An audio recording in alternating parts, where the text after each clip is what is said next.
पाकिस्तान की जो pharmaceutical industry है वो इमरजेंसी सिचुएशन में आ चुकी है। यहाँ पर जो सप्लाई चेन है क्रिटिकल मेडिसिन का वो पूरी तरह से डिसरप्ट हो गया है। पाकिस्तान के प्राइम मिनिस्टर ये कह रहे हैं कि नहीं करें, ना करें, हम तैयार हैं बातचीत के लिए। इससे पहले डिफेंस मिनिस्टर भी कह चुके हैं। जो पाकिस्तान के अंदर कंपनीज हैं फार्मास्यूटिकल से रिलेटेड, वो लॉबिंग कर रही हैं पाकिस्तान सरकार से कि आप प्लीज भारत से बात करिए कि जो ट्रेड बैन हुआ है एटलीस्ट इसमें यहाँ पर जो फार्मास्यूटिकल है, एसेंशियल मेडिसिन है, एटलीस्ट उसकी सप्लाई यहां पर जारी रखा। इस वक्त की पोजीशन ये है कि पाकिस्तान में तकरीबन जो मेजर इंपॉर्टेंट मेडिसिन हैं उसके ऊपर वो मिसिंग है। अब सब नमाज पढ़ना शुरू कर दें, अल्लाह ताला को राजी करना शुरू कर दें, इंशाअल्लाह आप अच्छे हो जाएंगे। अल्लाह ताला हुक्मरान भी आप पे ऐसे ही भेज देगा।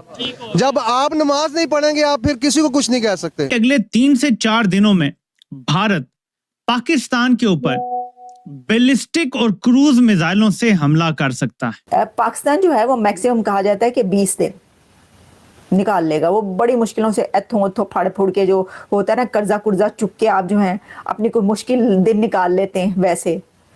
और जो इंडिया है वो महीनों क्या सालों में लड़ सकता है। भारत के पास जितनी मैन पावर है और जिस तरह से भारत में इन्वेस्टमेंट आ रही है, जिस तरह से चीप लेबर मौजूद है, भारत आज के दौर का मगरिब के लिए चीन बन चुका है। क्योंकि चीन में अब उस तरह की सरमायाकारी मगरिब नहीं करता बल्कि वो भारत की तरफ आ रहा है। क्रूज मिसाइल्स का इस्तेमाल हो सकता है क्योंकि वो हमारे रडार को, क्योंकि क्रूज मिसाइल जरा जमीन के साथ उड़ता है।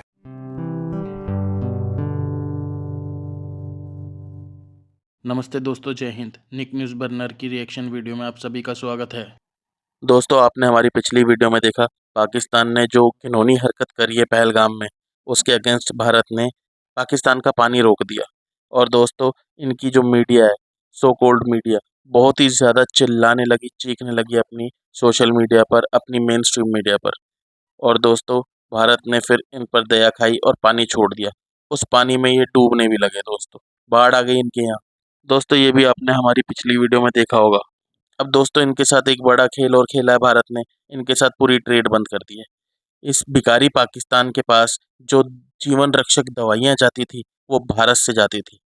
अब उन पर भी बैन लगा दिया गया है। ट्रेड 100% बंद कर दी गई है। जो छुटकी मुटकी जो छोटी मोटी ट्रेड होती थी वो भी बंद कर दी है। अब ये पाकिस्तान रोएगा, बहुत ही जगह चीखेगा, चिल्लाएगा, क्योंकि दवाइयाँ पाकिस्तान को नहीं मिलेंगी। और दवाइयों को सबसे बड़ा एक्सपोर्टर जो है वो भारत है। भारत में ही पूरी दुनिया में दवाई जाती है, भारत से ही।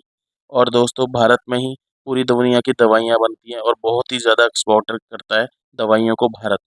और दोस्तों, अब पाकिस्तान को दवाइयाँ भारत से नहीं मिलेगी तो वो कहीं और से मंगाएगा। कोई भी देश पाकिस्तान को दवाइयाँ देने के लिए तैयार नहीं है जो इसने घिनौनी हरकत करी है उसके अगेंस्ट। अगर किसी ने दवाई दी भी तो बहुत ही ज़्यादा मोटे पैसे वसूल करेगा पाकिस्तान से। अब पाकिस्तान के दिन बुरे आ गए हैं दोस्तों। उसने जो घिनौनी हरकत करी है, जो वो बार बार हरकतें कर रहा है, जिस तरह की प्रोपोगंडा कर रहा है भारत के खिलाफ, अब उसको इसका खामियाजा भुगतना पड़ेगा। भारत के प्रधानमंत्री नरेंद्र मोदी पाकिस्तान को अब छोड़ेंगे नहीं। उसे उसका बहुत बड़ा खामियाजा भुगतना पड़ेगा। दोस्तों, अगर आपको हमारी वीडियो पसंद आई है तो उसे शेयर ज़रूर कीजिएगा, लाइक कीजिएगा और कमेंट्स में ज़रूर बताइएगा कि आपको वीडियो कैसी लगी। तो चलते हैं आगे की वीडियो की तरफ। धन्यवाद। पाकिस्तान के अंदर एक बहुत बड़ा ह्यूमैनिटेरियन क्राइसिस आ सकता है। इमेजिन करके देखिए, आपके देश में लोगों को एसेंशियल मेडिसिन ना मिले, कितना बड़ा संकट हो जाएगा। कुछ वैसा ही पाकिस्तान में सिचुएशन बन रहा है जिसकी वजह से उन्होंने इमरजेंसी स्टेप्स लेना स्टार्ट कर दिए। आप देख सकते हो खबर, Pakistan takes emergency steps for pharma supplies after India halts trade. तो पूरी तरह से मतलब भारत और पाकिस्तान के बीच में जो ट्रेड है वो पूरी तरह से अब बंद कर दिया गया है। पहले क्या होता था कि थोड़ा बहुत एक्सेप्शंस रख दिया जाता था ह्यूमैनिटी को देखते हुए बहुत सारे, लेकिन अभी जो पहलगाम में हुआ है इसमें भारत कोई भी ढिलाई नहीं करना चाहता। पाकिस्तान अगर आप देखोगे तो काफी हद तक फार्मास्यूटिकल इंडस्ट्री में जो एसेंशियल मेडिसिन होती हैं, सप्लाई चेन होता है, हर चीज के ऊपर डिपेंडेंट था। इनफैक्ट अगर पाकिस्तान थोड़ी बहुत मेडिसिन बनाता भी था तो उसका रॉ मटेरियल की जो सप्लाई है वो भी भारत से ही की जाती थी। इसका बैकग्राउंड कॉन्टेक्स्ट आपको समझना होगा। ऑब्वियस सी बात है, ये सारी चीजें पहलगाम जो टेरर अटैक हुआ था उसके बैकड्रॉप में हो रहा है। और ऑब्वियस सी बात है, यहां पर भारत ने डिसाइड किया सबसे पहले कि जो ट्रेड रिलेशंस है उसको हम पूरी तरह से खत्म कर देंगे। मतलब यहां पर पाकिस्तान के साथ जितना भी बायलैटरल ट्रेड है वो पूरी तरह से ठप हो गया है, इंक्लूडिंग फार्मास्यूटिकल सेक्टर। पाकिस्तान के प्राइम मिनिस्टर ये कह रहे हैं कि नहीं करें, ना करें, हम तैयार हैं बातचीत के लिए। इससे पहले डिफेंस मिनिस्टर भी कह चुके हैं। लेकिन देखें, ये बातें बड़ी की जा रही हैं कि देखो शहबाज शरीफ ने सरेंडर कर दिया। ये तो हर वक्त सरेंडर के लिए तैयार रहते हैं। कहाँ वो अपने मसल शो कर रहे हैं भारत वाले?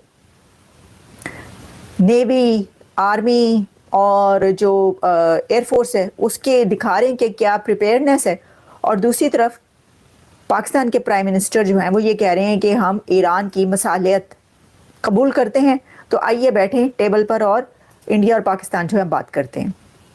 तो कह रहे हैं जी सरेंडर कर दिया, या ये तो घुटने टेकने पे तैयार रहते हैं, इनको तो कोई और काम ही नहीं है, बस इतना ही था बस इतना ही हौसला कि यही करना था कि फ़ौरन मान लिया जाए, जंग नहीं करनी, डर के मारे जो है तरा निकला हुआ है, और कह रहे हैं कि किसी तरीके से ये वाला जो मामला ये टल जाए। एक तरफ तो ये बातें हैं, लेकिन दूसरी तरफ जो मैं ये कहना चाह रही हूँ, कोई तो एक ऐसा बंदा है ना जो ये कह रहा है।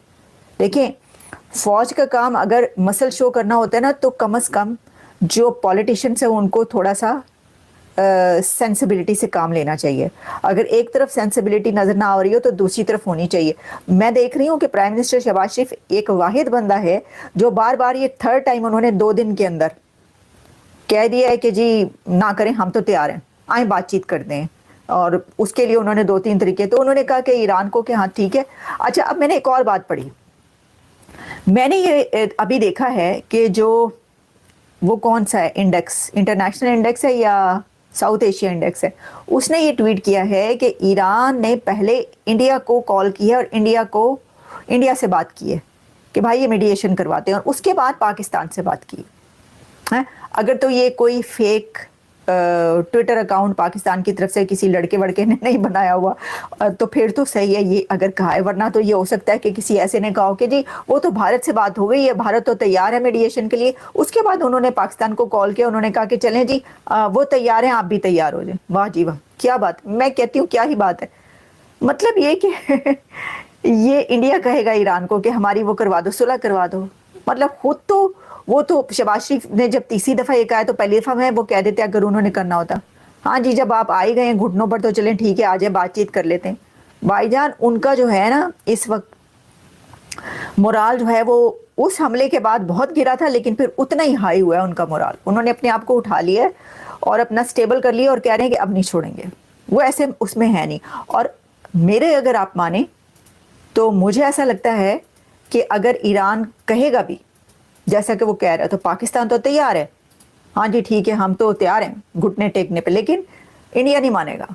मोदी साहब ने नहीं मानना, मैं आपको बता रही हूँ, नरेंद्र मोदी इस बात पर नहीं मानेंगे, उनकी कौम भी इस बात पे नहीं मानने की अब कि जी ठीक है ये इस तरीके से कर लेते हैं। लेकिन एनीवेज देखते हैं कि अभी आगे क्या जो डेवलपमेंट्स हैं। और मैं आपको बता दूं, पाकिस्तान की डिपेंडेंसी अगर आप देखोगे, मतलब भारत के ऊपर जो भारत से फार्मास्यूटिकल रॉ मटेरियल्स मंगाता है, तो उसमें आप देख सकते हो एपीआई, एक्टिव फार्मास्यूटिकल इंग्रेडिएंट, ये एक प्रकार का रॉ मटेरियल होता है। अगर आपको कोई भी मेडिसिन बनानी हो ना, उसमें आपको एपीआई की जरूरत पड़ेगी ही पड़ेगी, बिना इसके आप मेडिसिन नहीं बना सकते। फिर इसके अलावा जो इंटरमीडिएट ड्रग्स हो गए, लाइफ सेविंग इंजेक्शंस हो गया, एंटी रेबीज हो गया, एंटी स्नेक वेनम हो गया, हाई एंड जो कैंसर ड्रग्स हैं, इन सारी चीजों पर पाकिस्तान डिपेंडेंट है। अच्छा, अभी करंट क्राइसिस की अगर हम बात करें तो इमीडिएट बेसिस पर ये जो ट्रेड सस्पेंड हुआ है, इसकी वजह से पाकिस्तान की जो फार्मास्यूटिकल इंडस्ट्री है वो इमरजेंसी सिचुएशन में आ चुकी है। यहां पर जो सप्लाई चेन है क्रिटिकल मेडिसिन का, वो पूरी तरह से डिसरप्ट हो गया है। जो थोड़ा बहुत स्टॉक बचा हुआ था पाकिस्तान के अंदर, वो तेजी से डिटोरिएट होता जा रहा है। अब क्या है कि पाकिस्तान में आप देखोगे वहां की जो फैक्ट्रीज हैं, हॉस्पिटल्स हैं, वो यहां पर बेसिक और एडवांस मेडिसिन हर चीज के लिए कहीं ना कहीं खोजने की कोशिश कर रहे हैं, तलाश करने की कोशिश कर रहे हैं। उनको समझ नहीं आ रहा कि आखिरकार कहां से मंगाया जाए। और इसी को देखते हुए वहां की जो बॉडी है पाकिस्तान की, drug regulator authority of Pakistan और मिनिस्ट्री ऑफ हेल्थ सर्विसेज, उन्होंने डिक्लेयर कर दिया है इमरजेंसी प्रिपेयर्डनेस मेजर्स। मतलब कि ऑल्टरनेटिव इंटरनेशनल जो सप्लायर्स हैं, चाइना है, रशिया है, यूरोप है, वहां से अब मंगाने की कोशिश करें। दोस्तों, अगर आपको हमारी वीडियो पसंद आई है तो प्लीज़ लाइक ज़रूर करें और साथ में शेयर करना ना भूलें। और साथ ही दोस्तों, ऐसी ही लेटेस्ट वीडियो देखने के लिए हमारे चैनल को सब्सक्राइब करें, साथ ही बेल का आइकन जरूर दबाएं ताकि सबसे पहले आपको हमारी वीडियो की नोटिफिकेशन मिल सके। धन्यवाद।